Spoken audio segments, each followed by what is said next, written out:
We Live It Sports is back. Taylor with We Live It Sports. I'm so excited about today's interview. We are joined by Denver fighting hero, BKFC champion, Chris Camozzi. Man, how are you doing? I'm good, man. Thanks for having me on. Absolutely, man. We've had you on the show before. We've talked about, your pre-title fights, your fight with Sakara, your fight with Lorenzo Hunt. A little bit of a different and unique challenge here coming up on April 17th. There's a little bit of drama in the division right now with who holds that Ultimate World title. So explain to people that don't know what is going on April 17th in Denver, Colorado for your fight with BKFC. Yeah, April 17th, I'm fighting Mohawk Esteban Rodriguez for the Cruiserweight Interim Championship. Now, I don't know why there's an interim championship. Your guess is as good as mine, but it doesn't really matter. All I want is the world championship, and Sakara's nowhere to be found right now. So I'll take what I got and chance to fight in my hometown and get another knockout. Now, you fought in Denver before, and the crowd when you have your fights in Denver are something electric. So I'm so looking forward to that event. It's going to be a great event. But, man, you've been fighting professionally for almost 20 years now. When you look 20. back, did you ever imagine that you'd still be fighting for world titles in 2026? No. When I got into like combat sports in general and fighting, I was like, I'll be retired by the time I'm 35. I always said 35 was the cutoff. I'm 39 now. But the money is still great. I'm still getting good fights, winning championships, and it's hard to walk off. You put all the time and effort in early, and now at the end of my career, man, it just seems to be like steamrolling. So I'm having fun with it. So you're a Denver guy, like we already said. What does it mean to fight for a title in your hometown again with BKFC? Oh, I love it. Like you said, the crowd is always great. I have a ton of fans that come out. I think I'll sell even more tickets, this fight than the last one. So, which is already a lot. I forget how many it was last fight. But it's awesome. It's so fun to have everybody be able to come. The last few have been in Italy, so that was harder for people to come watch. And I just get to drive down the street and fight. So what's better than that? Nothing better than being able to sleep in your own bed the night before a title fight. And I know I'm biased because I'm from Denver. But in your professional opinion, what do you think? Is Denver one of the best fight cities in the country? Definitely. Denver is a huge sports town in general. And fighting too, man. All the local shows are always packed. People in Denver love the fight. So it always makes it really exciting. Absolutely. So let's talk specifically about this fight that you have coming up against Mohawk on April 17th in Denver, Colorado at the National Western. Make sure you guys go get your tickets while they're still available. But April 17th, Denver, Colorado, your hometown. It's a big fight. Even though it's the interim, it's a big fight. How is this camp different than previous camps that you've had? Not much is different. I'm always just working on getting better myself, but I know that he fights at a very fast pace. So the biggest focus has been on matching that pace, so I think we're going to have a one round fight. His are kill or be killed usually. So I plan on going in there and putting him down, getting in there, get out quick, get my check and go home. That's what it's all about, right? You got plans after this fight anyway, so that's all that it's about, man. Going home, collecting that check, and getting back. Now, how dangerous is bare knuckle in comparison to MMA? Because you have a long history with the UFC, and now you're with BKFC. So what's the danger level? Is there a different danger level inside of BKFC compared to mixed martial arts? I mean, they both have their pros and cons danger-wise, No gloves get you cut a little bit more. But at the same time, I always tell people when they're like, I can't believe you do that. I'm like, I did MMA forever, and you could get kicked with a shin to the face. You can get elbowed. You can get kneed. I would rather get hit with a bare hand than I would get, grab the back of my head, knee me in the face or elbow me on the ground. Those are way harder shots. So it's a little bit of a give and take, but at the end of the day, it's a sport, and there's only some of us that will do it, and some will just watch and be shocked. That's what it's all about. Some will and some won't, right? The story of life. So you fought for so long. What keeps you motivated this long into your career to keep fighting? I just like really having like goals and something to look forward to, which is one thing, once I do decide to retire, I'm gonna have to find something that like, checkpoints or whatever, something to strive for, whether that's another hobby or not. But man, I've always just loved fighting. I love everything about it. It's you versus another man, and it's who's the best that night, who's the better fighter. It's hard to match that. What's the word I'm looking for? That feeling, getting a win. The highs and lows are insane, but we always chase those highs. So speaking of that, when it comes to your legacy, when you're done fighting, you're obviously a great fighter. You obviously have some great business savvy. You're doing multiple other things outside of fighting. So what do you want your legacy to look like when you're done fighting? I don't know. I've never really thought about it.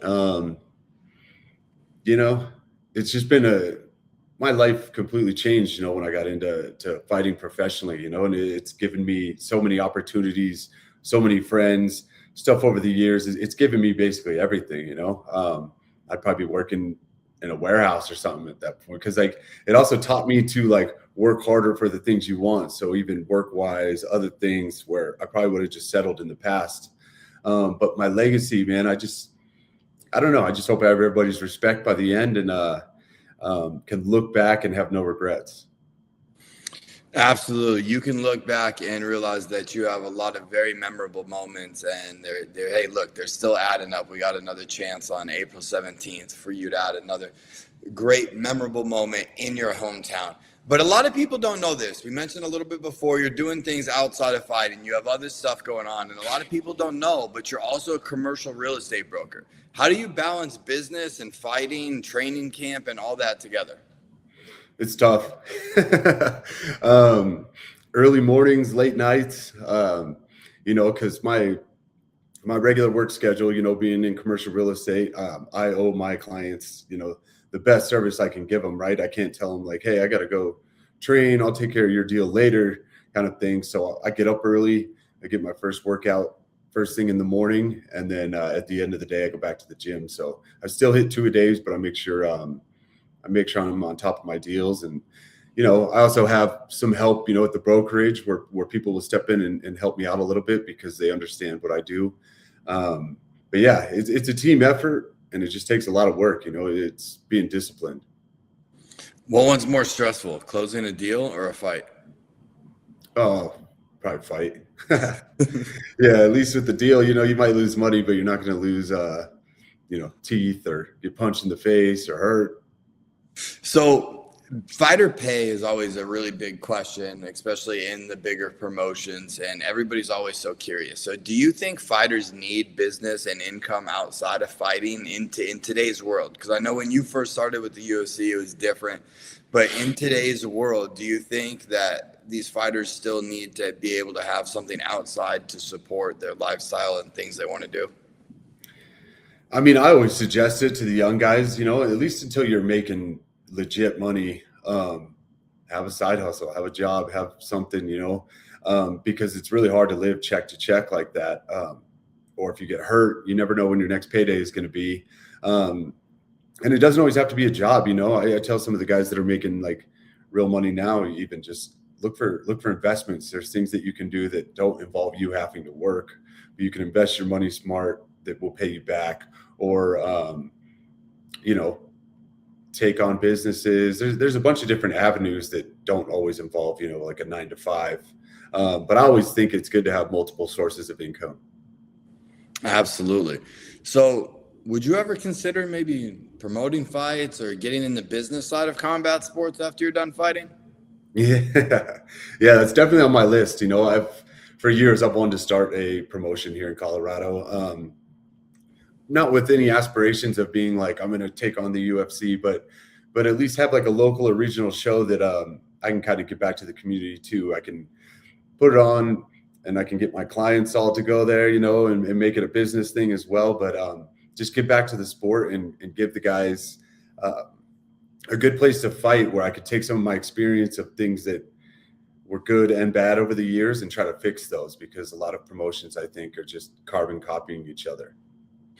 Absolutely. And carbon copying the mistakes of the previous one. So it just continues to roll on and roll on. And so that's super exciting, man. I know that that's something that we're still talking about here while you had a fight coming up. So maybe something further down the road. But, man, it sounds super exciting. And definitely Denver would be able to be a huge city to show out for a promotion for Chris Camozzi. So you've been a big name in Denver for a long time. Do you feel like the city supports its fighters when they come out and have these different events? Like, do you feel the Denver love when you are going and competing at the highest in these title matches? I do. Yeah. I think the fan base here, like we talked about earlier, is great. I went to some local fights last night for Grant Neal and some other teammates of mine. And the place was packed. There's always a great fan base here, and they're always supportive, I think. What sort of Denver companies or even just regional companies have you worked with before, or are you working with now leading into your next fight? Man, I don't know. That's a tough one off the cuff, but there's been quite a few. I've been fortunate to support and get support from a ton of local companies. I love helping out local business. I used to own a local MMA retail store, and I'm just big on helping small business and just being a member of the community, supporting the community altogether.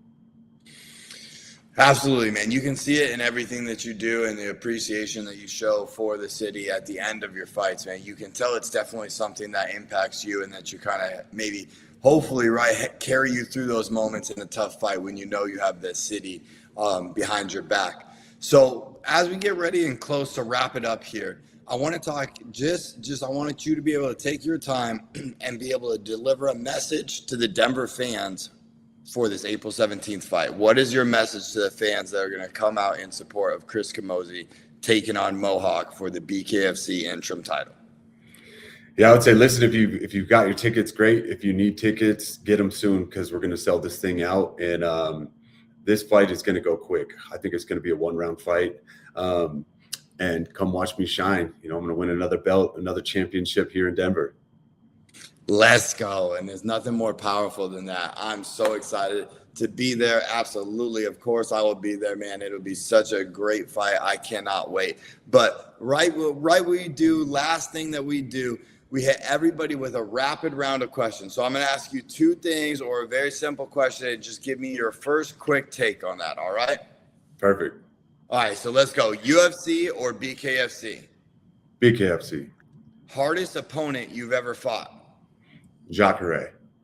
Favorite city you've ever fought in?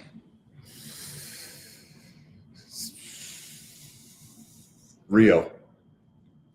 Most painful injury in a fight? Broken jaw. Favorite fighter growing up? Anderson Silva. Knockout or submission? Knockout. Walkout song or no walkout song? Walkout song. What's the song? I always like Jungle by Jamie and Commons. There you go. That's a good one. Your favorite Denver restaurant? Ooh. El Chingon, but it's closed right now. Oh, man, I don't know. There's a bunch of them. But my buddy owns El Chingon's, and I really like it there. Yeah, there's a bunch. All right. Coffee or energy drinks? Energy drinks. You said warehouse worker, but if you weren't a fighter, what would you be? I don't know. Real estate broker. One word to describe April 17th. Violent. After this fight, what's next? I got a baby on the way. Due the next month. Legacy or money? Money. All right, Chris, man, thank you so much for taking out some time here with We Live in Sports to do this interview, man. We're all fired up and excited, guys. We will link below where you guys can go get tickets for Chris's title fight. Any last words you want to say, Chris? No, I'll see everybody April 17th, man. I can't wait. April 17th, the new interim BKFC world title champion is without a doubt going to be Chris Camozzi, man. Can't wait for that fight. Thank you again for taking your time out for this interview.